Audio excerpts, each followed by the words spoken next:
મહારાષ્ટ્ર અને ઝારખંડના ચૂંટણીના પરિણામો જાહેર થયા છે। જ્યારે ભારતીય જનતા પાર્ટીએ મહારાષ્ટ્રમાં બહુમત મેળવ્યો છે, ત્યારે આખા દેશમાં મહારાષ્ટ્રમાં જીત થવા બદલ ભારતીય જનતા પાર્ટીના પદાધિકારીઓ અને કાર્યકર્તાઓએ આખા દેશમાં વિજય ઉત્સવ મનાવ્યો છે। દેશના વડાપ્રધાન નરેન્દ્ર મોદીએ પણ દિલ્હી ખાતેના ભારતીય જનતા પાર્ટીના કાર્યાલય ખાતે જઈને લોકોને જીતની વધાઈઓ આપી હતી અને લોકોનું અભિવાદન ઝીલ્યું હતું।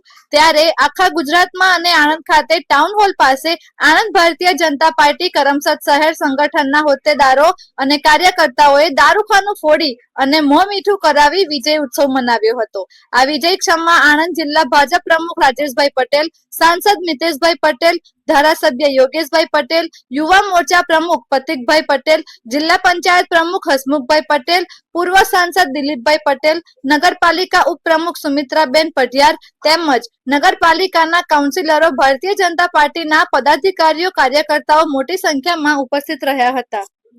ગુજરાતમાં વિધાનસભાની પેટા ચૂંટણીમાં વાવનું ઇલેક્શન હોય, મહારાષ્ટ્રનું ઇલેક્શન હોય, ઉત્તરાખંડનું ઇલેક્શન અને ઉત્તર પ્રદેશનું ઇલેક્શન। આજે સમગ્ર દેશનો મૂડ જનતાએ જે બતાવ્યો છે, સ્પષ્ટ બતાવે છે કે સૌએ વિકાસની રાજનીતિને મત આપ્યો છે, જાતિવાદના સમીકરણો તોડજોડની રાજનીતિને જાકારો આપ્યો છે। નરેન્દ્રભાઈના હાથ મજબૂત કરવા સમગ્ર દેશ એકી અવાજે ઉભો થયો હોય એવા મોટા પરિણામો મહારાષ્ટ્રના ઇતિહાસમાં સ્પષ્ટ આવો બહુમત ક્યારેય કોઈને મળ્યો નથી। ત્યારે સૌ કાર્યકર્તાઓને અભિનંદન પાઠવું છું। ખૂબ આનંદ અને ગૌરવની લાગણી છે કે આવનારા દિવસોમાં આત્મનિર્ભર ભારતથી વિકસિત ભારતના સંકલ્પને સાકાર કરવા માટે આ વિજય ખૂબ ભર પૂરું પાડશે। ભારત માતા કી જય।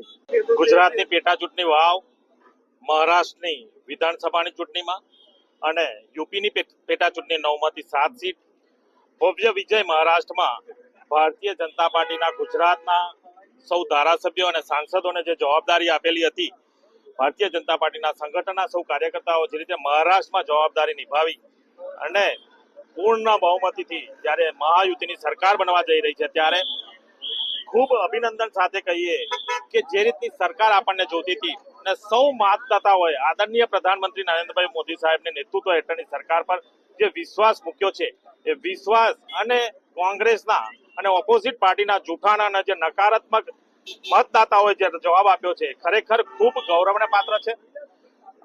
ભારત 2047માં જે વિકસિત ભારત બનવા જઈ રહ્યું છે અને આત્મનિર્ભર ભારત જે આદરણીય પ્રધાનમંત્રી નરેન્દ્રભાઈ મોદી સાહેબનું સપનું છે, મહારાષ્ટ્ર પણ ગુજરાતની જેમ વિકસિત રાજ્ય તરીકે ઉભરી આવશે।